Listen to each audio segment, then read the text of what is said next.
سر ایک کلام سوال کے لیے میں نے منتخب کیا ہے.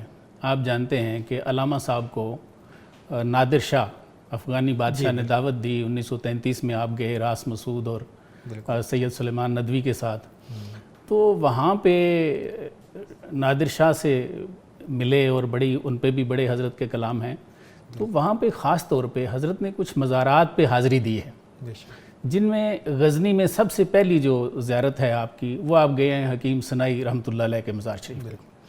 تو وہاں پہ جب حضرت نے کچھ کلام کیے ان کی قبر مبارک پہ، تو آگے آپ فرماتے ہیں کہ روح حکیم سنائی از بہشت بری جواب میں دہاد.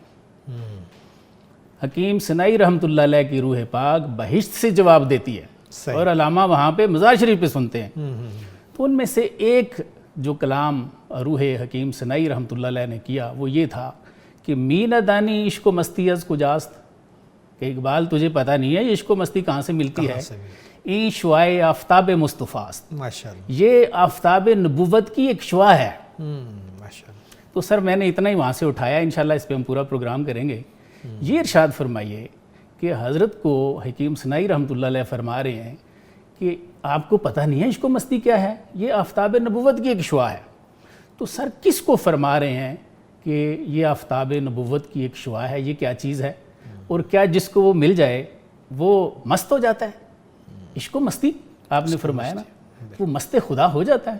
سر دیکھیں، ایک بات بڑی کنفرم ہے، آپ جتنا بھی ان صوفیاء کا اور پھر فارسی میں انہوں نے بات کی، چاہے ہم بات ان کی کریں شرف الدین بصیری کی قصیدہ بردہ کے اندر، ٹھیک ہے، حضرت بہو کے پنجابی کلام کی کریں، حضرت میاں محمد بخش کی سیف الملوک کی کریں، حضرت وارث شاہ کے کلام کی کریں، اقبال، رومی، حافظ، مرکز ان تمام کا وہی آفتاب شعاع مصطفیٰ. یہ وہ چیز ہے کہ جو ان تمام نے اسی چیز کو قرار دیا ہے.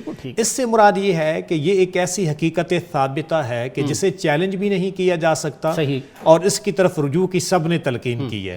اس پہ میں ایک واقعہ لیتا ہوں حضرت اقبال کی زندگی سے. چھوٹا سا میرا سوال، کیا اس سے مراد سرکار کا وہ نور نبوت ہے، وہ نعمت فقر ہے جو سرکار کو ملی ہوئی ہے، جس سے آپ دیکھتے ہیں اور آپ نے فرمایا مومن بھی دیکھتا ہے، اس کی طرف تو نہیں اشارہ کہیں پہ حضرت نے فرمایا؟ دیکھیں اس میں آفتاب نبوت، کیونکہ عشق و محبت اور ان چیزوں کی بات ہے، اور سرکار کی نعمت کی بات ہوئی ہے نا، نعمت کی بات. اور یہ جو ہمارا عشق و محبت ہے یہ اصل میں تو تجلیات اور توانائیاں ساری اسی ذات گرامی سے پاتا ہے، انہی کے حضور جا کے.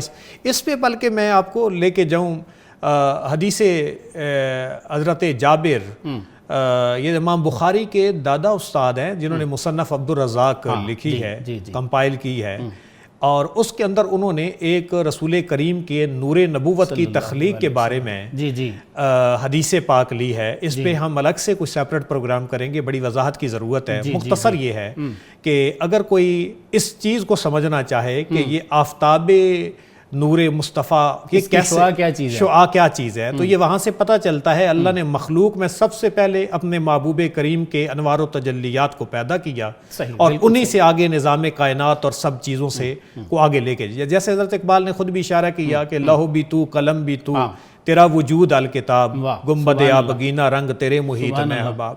اور میں ایک اس کو ساتھ واقعہ لنک کروں گا کہ حضور کے اس مرکز کے ساتھ آپ نے کیسے جڑنے کی تلقین کی، جو ہماری عشق اور حدت جس کو اقبال نے مہمیز لگائی ہے، ان تمام چیزوں کو یہ آگے جولانی عطا کرتی ہے. تو اس پہ ہمیں رموز بے خودی میں کمپلیٹ ایک واقعہ ملتا ہے. وقت کی نزاکت کے مطابق میں مختصراً اس کو کرتا ہوں اور آخری 2 شعر پڑھتا ہوں کہ اپنے لڑک پن کی عمر میں حضرت اقبال نے دروازے پہ کسی دستک دینے والے بندے کے ساتھ اس طرح ڈیل نہیں کیا جیسے کرنا چاہیے، اور تھوڑا اس میں ترش آپ کا انداز بھی تھا. آپ کے والد گرامی کو جب پتہ چلا تو آپ نے ان کو نصیحت کیا کی، اس چیز کو حضرت اقبال نے خود رموز بے خودی میں بتایا ہے. پہلے تو یہ ہے، کہتے ہیں کہ میرے والد بڑے نالاں ہوئے کہ دروازے پہ آنے والے بندے کے ساتھ ایسے ڈیل نہیں کرتے، اور آگے چل کے کہتے ہیں کہ بر پدر این جورے نازیبا مکن پیش مولا بندارا رسوا مکن، سبحان اللہ، کہ اس بڑھاپے کی عمر میں اپنے والد کے اوپر ظلم کرنا یہ مناسب نہیں ہے، اور پیش مولا رسول اللہ کے سامنے بندارا رسوا مکن، اس امتی کو تم رسوا نہ کرو کہ جس کا بیٹا ایسے کر رہا ہے، وَأَمَّا السَّائِلَ فَلَا تَنْهَرْ کے ہم ماننے والے ہیں۔ اور آگے چل کے فرماتے ہیں غنچائی از شاخسار مصطفیٰ، واہ، کیا تمہیں پتہ نہیں تو رسول کریم کے باغ کا ایک غنچہ ہے، گل شو از باد بہار مصطفیٰ، واہ واہ، رسول کریم کی بہار کی جو ہوا چلے گی وہ تیرے غنچے کو پھول بنا دے، تو ایسا ہو جا۔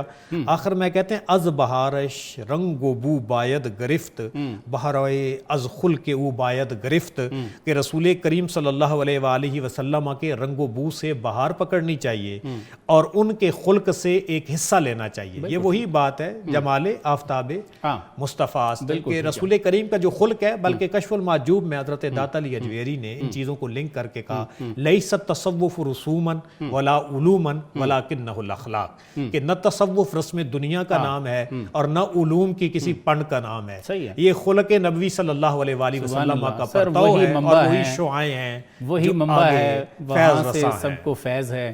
تو علامہ صاحب نے تو اس پہ کلام بھی فرمایا، تو جیسے حکیم سنائی فرما رہے ہیں کہ یہ آفتاب مصطفیٰ کی شعاع ہے، تو ہم نے جیسے فقر کی طرف اشارہ فرمایا، تو اس میں علامہ فرماتے ہیں سر ہر صوفی نے یہی کہا ہے کہ فیض کا منبع بارگاہ رسالت صلی اللہ علیہ وآلہ وسلم ہے۔ تو علامہ فرماتے ہیں نا فقر کے بارے میں، جو ان کو نعمت ملی ہے وہی آگے امت میں جو ہے وہ شعائیں جو ہیں وہ چلتی ہیں۔ آپ فرماتے ہیں فقر کار خیش را سنجیدہ نست، فقر اپنے کام کو سیدھا کرنے کا نام ہے، اور وہ کیسے ہے؟ برد و حرف لا الہ پیچیدہ نست، لا الہ پڑھے گا اس کے ساتھ پیچیدہ ہوگا تو پھر یہ چیز آپ کو ملے گی۔ آگے فرماتے ہیں فقر ذوق و شوق و تسلیم و رضاست، تفصیل بتا دی، فقر ذوق کا نام ہے، شوق کا نام ہے، تسلیم کا نام ہے، رضا کا نام ہے۔ ما امینیم ای متاع مصطفیٰ، آپ فرماتے ہیں ہمارے پاس تو بطور امانت آئی ہے، ادھر سے ہی اس کی متاع جو ہے اس کے مالک کون ہیں؟ سرکار دو عالم صلی اللہ علیہ وسلم۔ سر دیکھیں اب اس لحاظ سے ایک اور جگہ جو آپ نے فرمایا، کیونکہ حضرت اقبال کا جو ہے وہ مفہوم انہی کے اشعار میں ہے کہ ہر کے عشق مصطفیٰ سامان اوست، بہر و بر در گوشہ دامان اوست، بالکل ایسے ہی۔ تو یہ ایک ایسا زاد راہ ہے کہ جس کو ہم دیکھیں تو یہ چیزیں اس اعتبار سے اکٹھی ہوتی نظر آتی ہیں جن کو دیکھنا بہت ضروری ہے۔